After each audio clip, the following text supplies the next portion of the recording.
The top Republican on the Senate Judiciary Committee says he may skip an impeachment trial and get right to a vote. So what does this mean for the long list of witnesses President Trump has already called for? Joining us live, former Deputy Assistant Attorney General in the DOJ's Criminal Division, John Malcolm. John, good morning.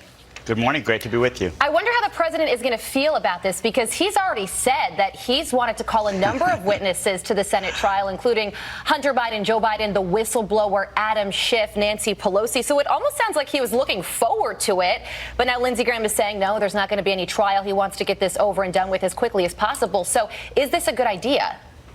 Well, look, there's going to be horse trading going on before this thing reaches the Senate. So the president is obviously running for re-election. He wants to embarrass the Democrats and by calling people like the whistleblower and Hunter Biden and Adam Schiff. Mitch McConnell is thinking about the re-election prospects of some vulnerable Republican senators. He's thinking about Tom Tillis and Cory Gardner and Susan Collins and Martha McSally, and a long, drawn-out trial may hurt them in their states, which are trending blue. So I'm not sure where this will end up. It's ultimately the Senate's call. The Constitution gives the Senate the sole power to try impeachments. So at the end of the day, Senator McConnell is going to be the person who will decide what the shape of that trial looks like. Right, and we don't know a lot of the rules right now. I assume that the Democrats are going to try to make a play for Mulvaney and Bolton to be compelled to testify in some way. Could that happen? How does that work?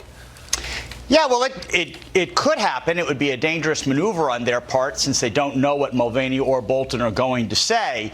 So the House Intelligence Committee and maybe the House Judiciary Committee, too, subpoenaed Bolton and Mulvaney and others. Sure. They asserted an executive privilege, or the president asserted on their behalf. It's wending its way through the courts, and so far the House is winning. The lower courts have said that they must testify, but they haven't yet. They are, like any good defense attorney, you never want to ask a question, or a prosecutor, you don't want to ask a question in cross-examination where you don't know what the answer will be. Right. Who knows exactly what Mulvaney and Bolton would say? So it would be a wild card if they ended up testifying. Well, during President Trump's rally last night, he called the articles of impeachment flimsy, and he said it was impeachment light. What do you think about the two articles that the Democrats called for, and specifically that bribery or obstruction of justice weren't included?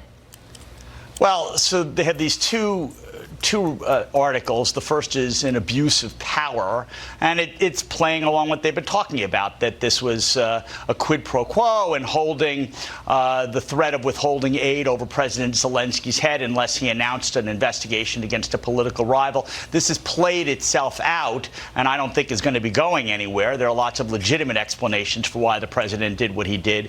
Their second article is very strange. It's sort of an obstruction against Congress's prerogatives.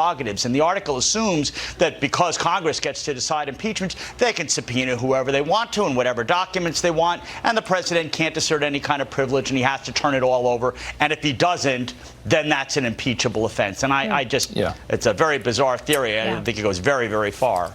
Moving on to the IG report, which came out yesterday. Horowitz is going to testify today. Yeah. All looking forward to that. We did learn, though, that Paul Manafort, an early campaign manager for the president, was actually being investigated when he joined the team. The FBI didn't give the president any warning. What do you make of that?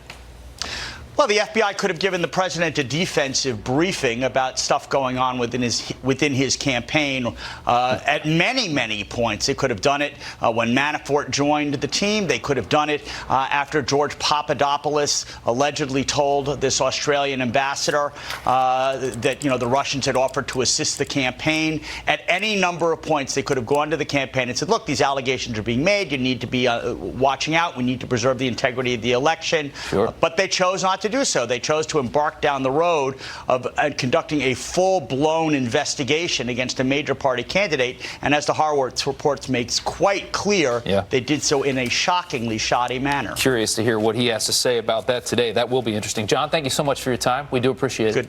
Good to be with you. All right.